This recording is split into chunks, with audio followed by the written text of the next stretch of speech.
I'm with Barry now, and we're going to talk about the Lambretta. Just before that, we were just endlessly meandering and blethering about Morris Minors and Mercedes and different things. Barry, this is absolutely stunning. What size engine was in this originally? Originally, it would have been the 150cc motor. I've replaced that and gone with a 230 TS1 motor. Yeah, but why? What made you think, do you know, it's not enough 150? I mean, where are you going?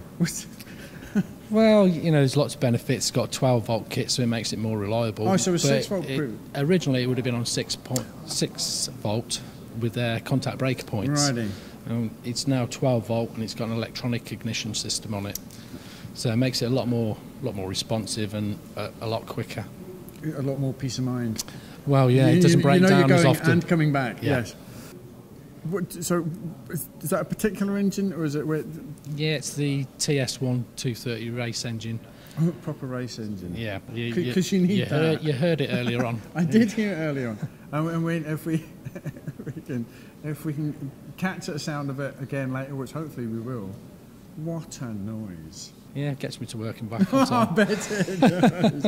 Oh, so did you use this in most days? Yeah, it's not a show bike. It's used as and when I need it.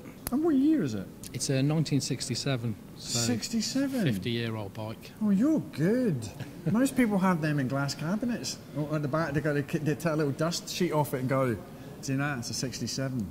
Yeah, I've had lots of show scooters over the years, but you don't sort of get the full benefit of them if you're not out riding them and using them for what they should be used for. It is an easy trap, but you need to fight it, and you need to...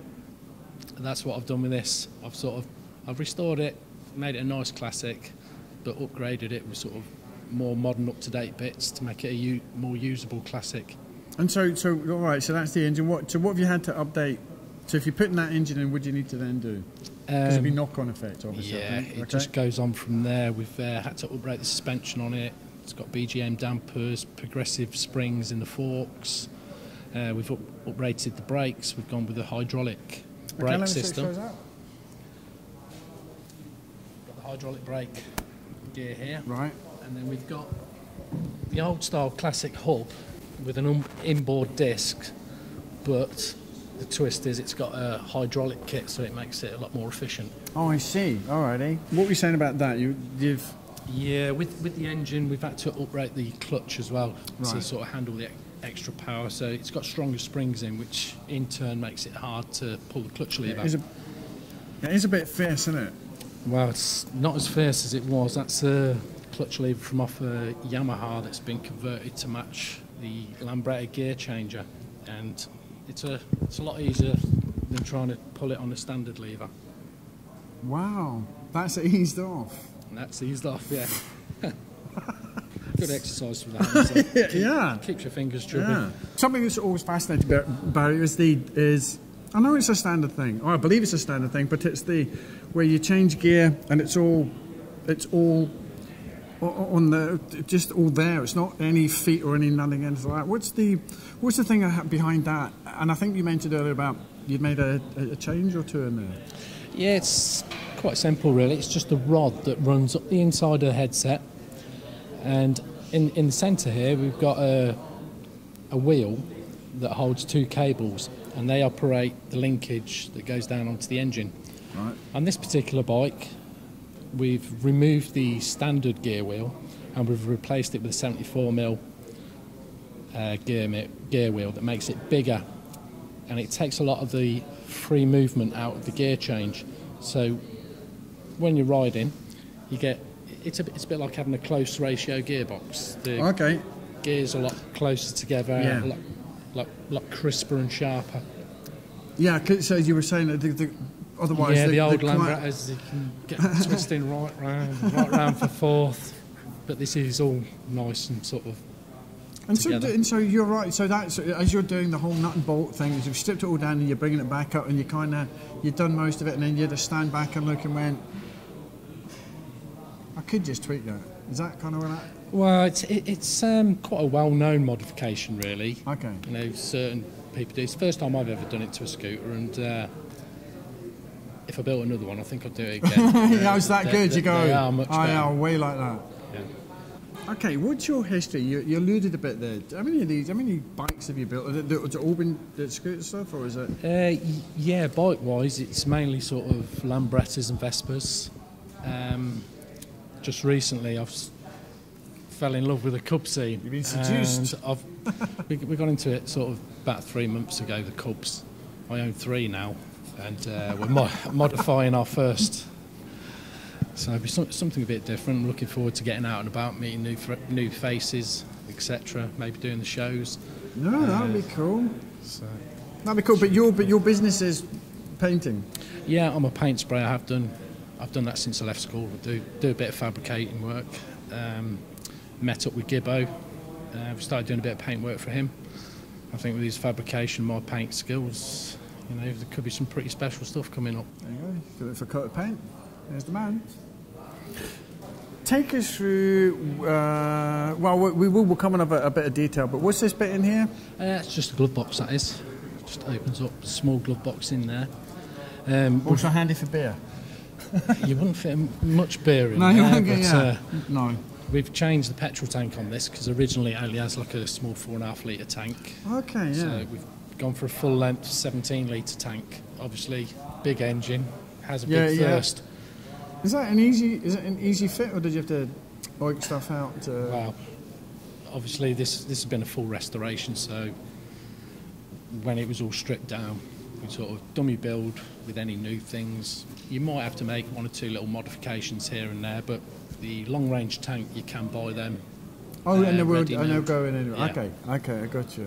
That goes to 90, but what actually does it do? It'll clear that. Yeah, I know.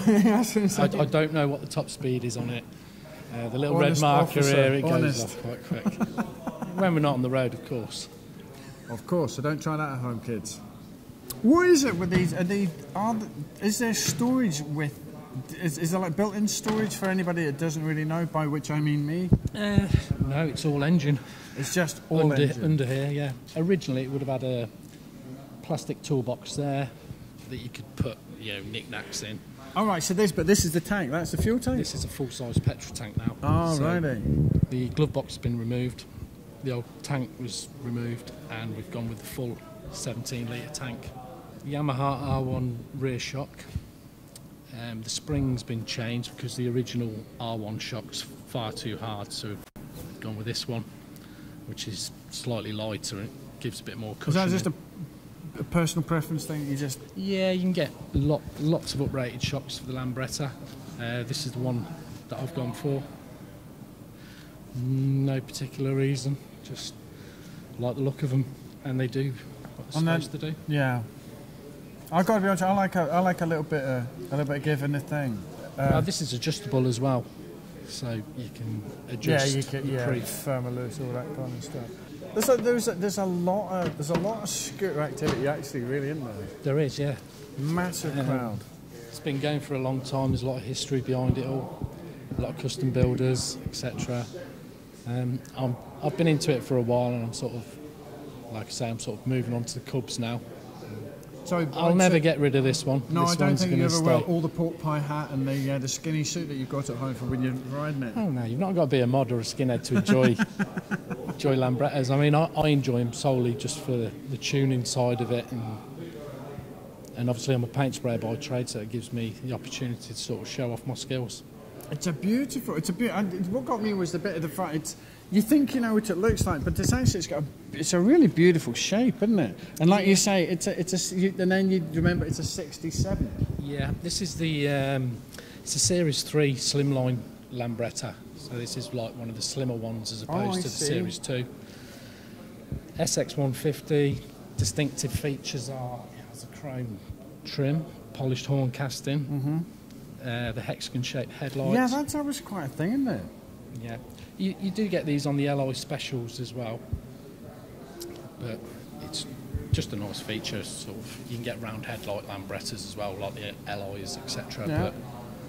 But I don't think I've ever noticed. But I did when I saw that. I went, oh, it's actually hexagonal. So that's really quite nice. I'm just counting that there just to make sure there's 8. Wait a minute. I love this to death. I love it to death. Barry, thank you very much. We will definitely catch up with you when you do Cubs, won't we? Yeah, no problem. Yeah. Barry, thank you very much. Right, you've heard all about it. It's Barry signing off on your bike. Thanks a lot.